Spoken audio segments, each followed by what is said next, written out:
નમસ્તે મિત્રો, તો આજે આપણે બનાવીશું દાલ ફ્રાય જીરા રાઈસ. તો ફૂલ વિડીયો જોવા માટે મારી ચેનલને સબસ્ક્રાઈબ કરજો.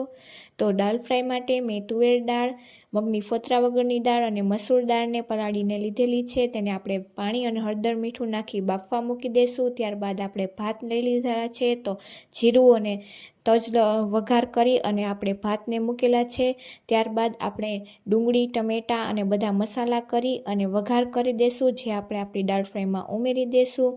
તો આપણી દાળ ફ્રાય બનીને તૈયાર છે. ત્યારબાદ તડકા માટે મેં 2 સૂકા મરચાં, લસણની કળીઓ તેલમાં સાતળીને તેને આપણે દાળ ફ્રાય ઉપર તડકાને ઉમેરી દીધેલો છે. ત્યારબાદ આપણે તેને સર્વિંગ પ્લેટમાં લઈ લીધેલા છે.